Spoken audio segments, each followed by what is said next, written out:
I received this nice looking Seikosha Ships deck clock for repair.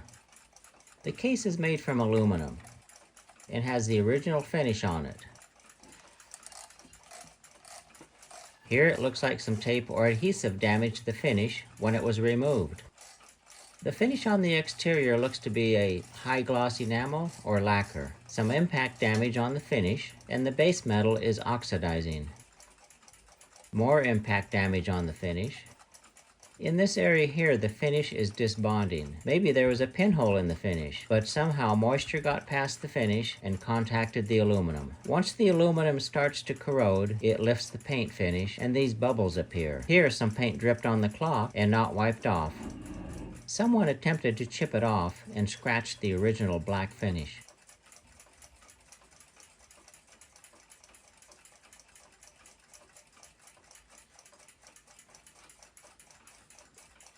Where the bezel fits up to the case, the paint is chipped away to the bare aluminum.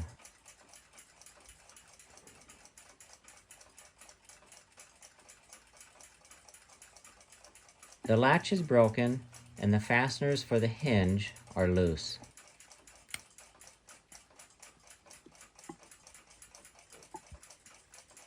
This has caused damage to the finish on the dial. The finish on the dial is aged. Looks like it's been exposed to ultraviolet light. Where the bezel protected it, it has fairly good color and isn't cracked or checked.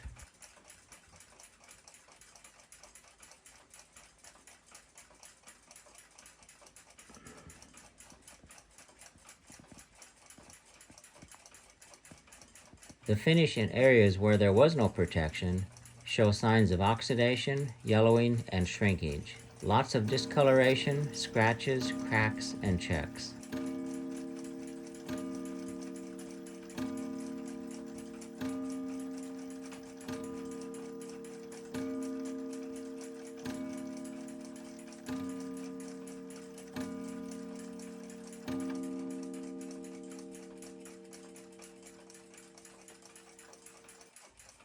Nice thick beveled glass.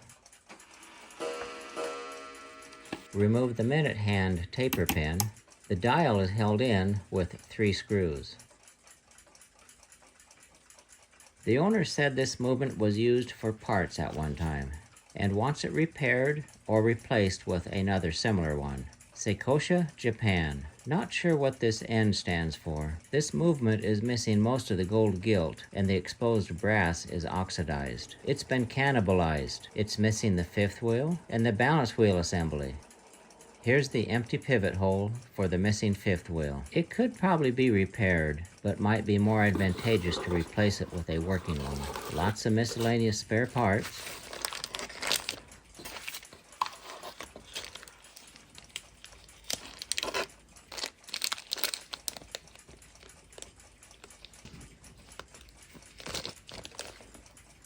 Pivots are broken on both of these balance wheels. Part of a platform escapement. 5th wheel.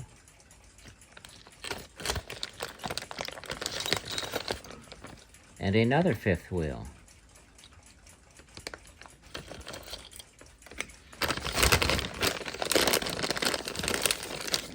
Let's see what kind of shape the spare movement is in. This movement looks more promising. Gold gilt is in excellent shape. Doesn't appear to be missing any parts. Nice that it has the platform dust cover on it. The dust cover is held in by 2 dimples on the sides.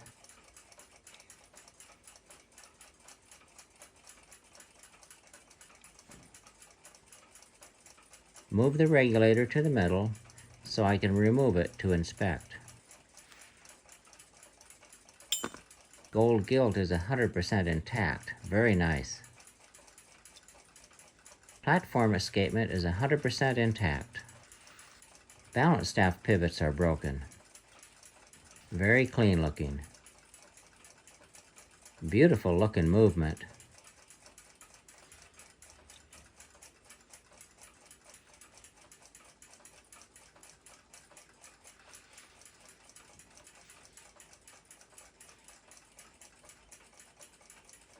Probably get by with polishing the pivots, maybe a couple bushings if needed, a new balance staff, and unless something else shows up, it should be a good looking runner.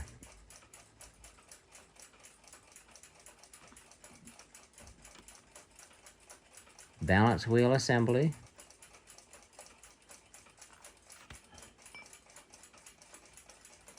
Small amount of brass showing here on the platform base. I'll put some power to the train to inspect power to the pallet fork. It snaps back and forth nice and quickly. Excellent motion. Should give good amplitude to the balance.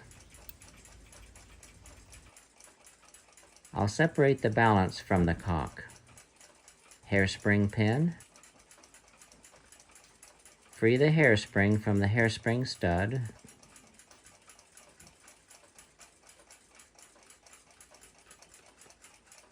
Both pivots are broken. The impulse jewel is loose. Hairspring is in good shape. Small amount of corrosion on the balance wheel.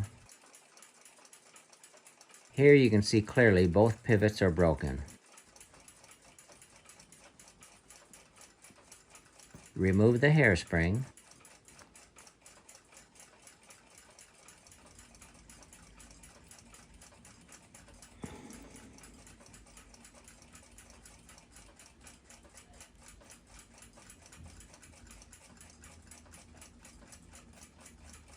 Glad this roller jewel didn't fall out and get lost. It's really loose. They're sure small, same size as in some pocket watches. I don't see any chips or breaks. It's in excellent shape. We'll just need to re-cement it with shellac. Now to remove the roller table.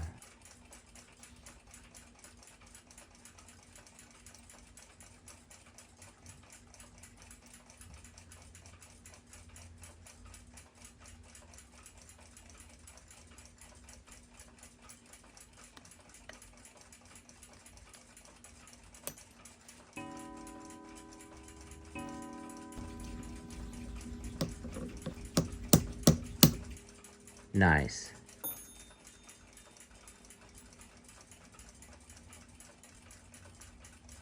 Everything is in good shape on the balance assembly except the broken staff.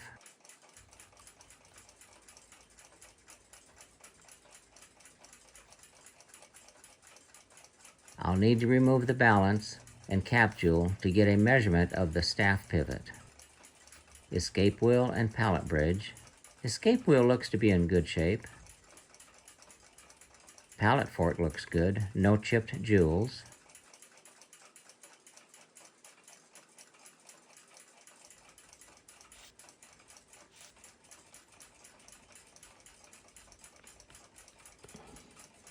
Balance capstone is in good condition.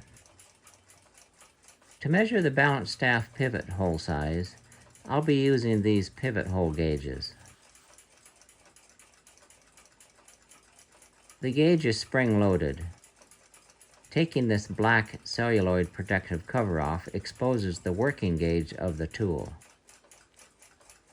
It's a delicate tool to work with. The small wire that gauges the hole is tapered. The scale is in millimeters. Slide it in until it wedges in the jewel hole, then keep pushing until the pointer on the scale moves as far as possible.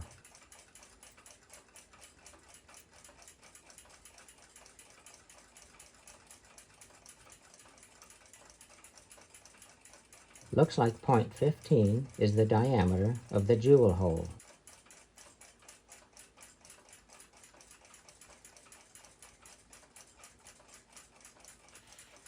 When fabricating a staff, I always start with a drawing. It doesn't need to be very fancy or to scale. As long as the measurements are accurate, it'll produce a good staff.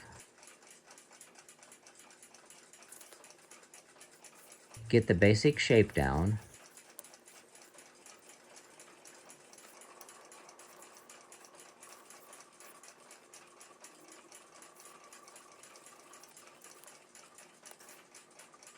dimension and leader lines for the critical measurements,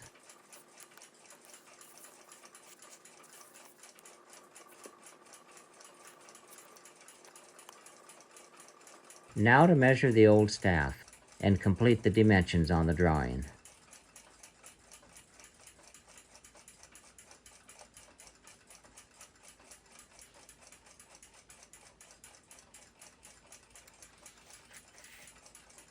I've cut away the rivet on the staff.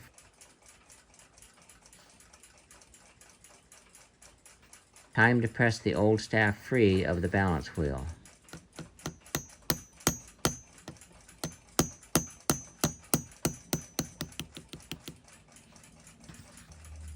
Looking good so far. I'll use this old staff as a guide while fabricating the new one. The drawing with all the critical dimensions written in.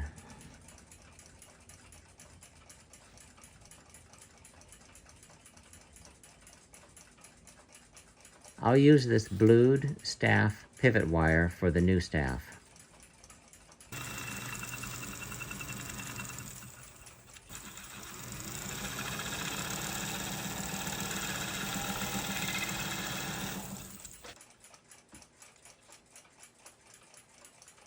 Using the old staff will give some of the length cuts needed.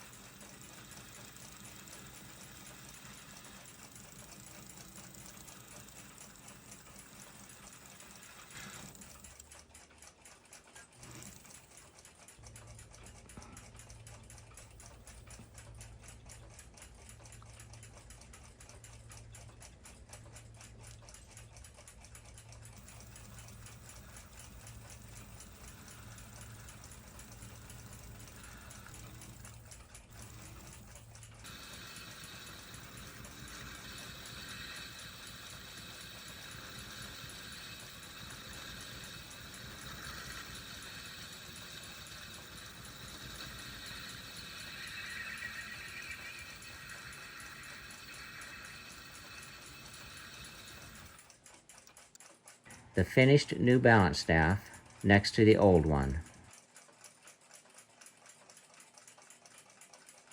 I'll be using this combination roller and pallet jewel heater.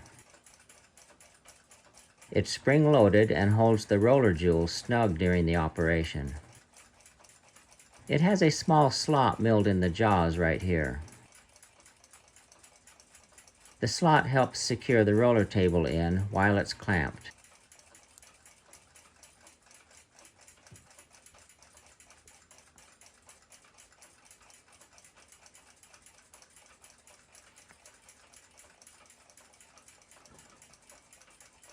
The roller jewel is in place and ready for shellac to be applied. A bottle of shredded jewel cement. Place a small shred of shellac on top of the roller jewel.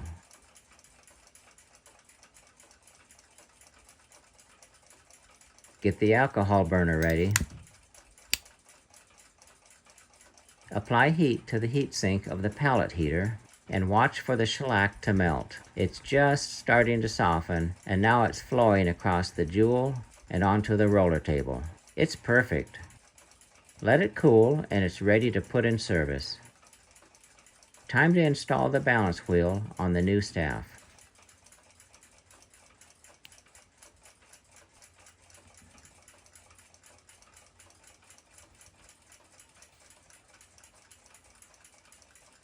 This punch will roll the rivet over onto the balance wheel hub.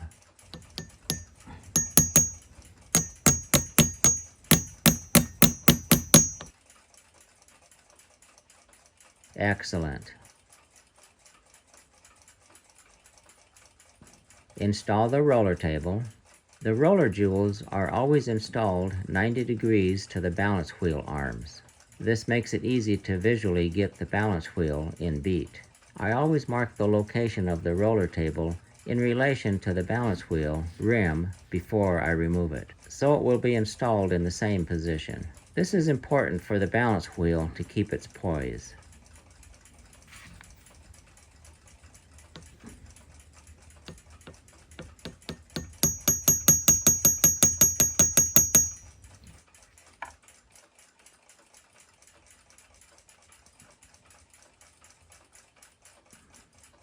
Nice looking staff setup here. Some gentle puffs of air to check the freedom of the balance wheel. Doing this step before the hairspring is installed will find any high friction spots that need attention. It's rotating nice and smooth.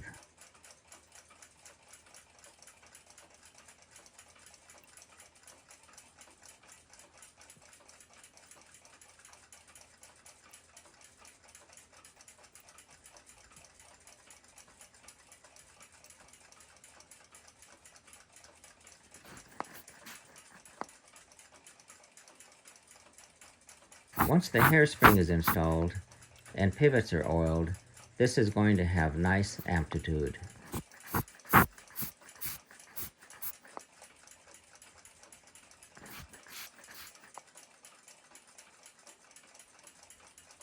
Time to pull the movement apart and get it serviced.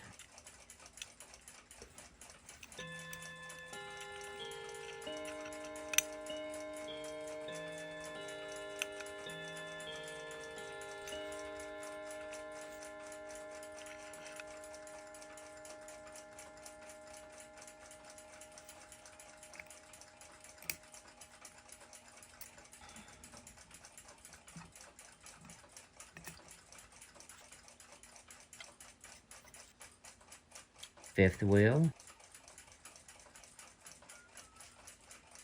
fourth wheel, mainspring barrel,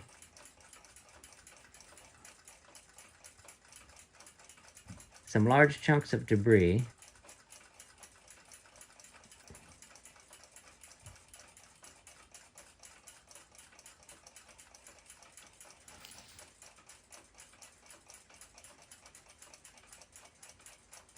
This pivot will need to be reconditioned and most likely will need a bushing. Center wheel, ratchet wheel. So I have cleaned and worked over the movement. Time to get things back together and oiled.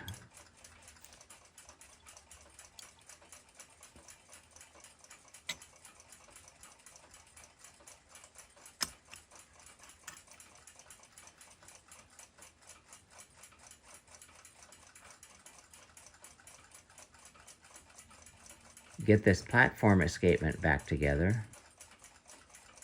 Pallet fork, escape wheel, bridge,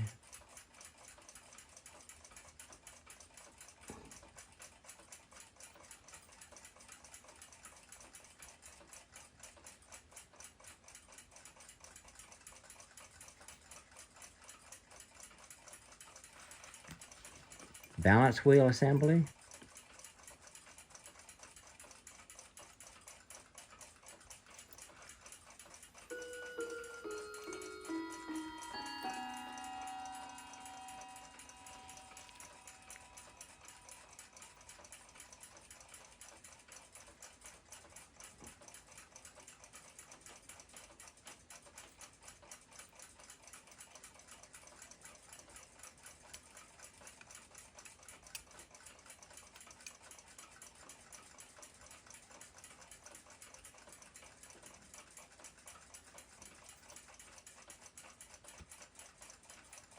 I'll put some power to the movement and we'll hope for the best.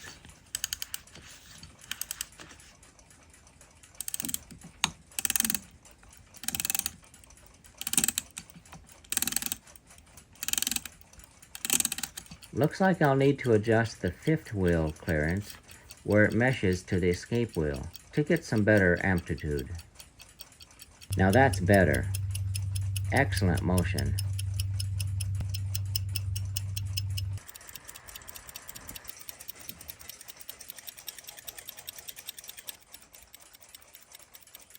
Now to fit a couple of hands to the movement.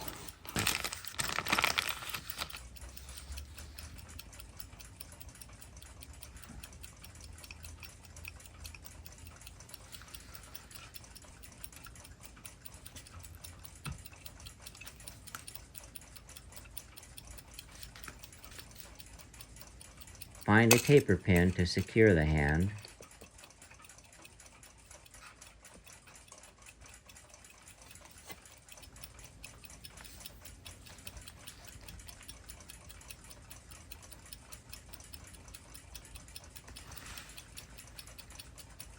This one's too small.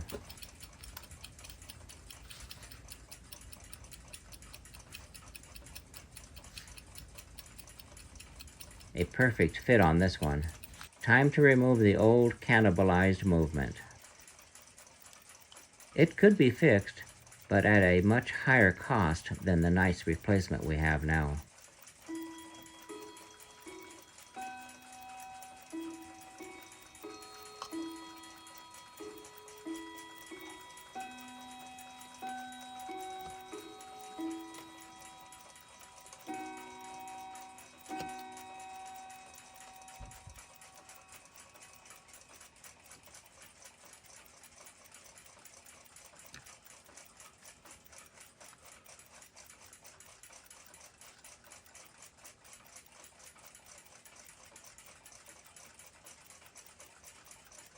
Nice. It's an almost exact replacement, in much better shape and appearance. Will definitely increase the value of this Seikosha Ships clock.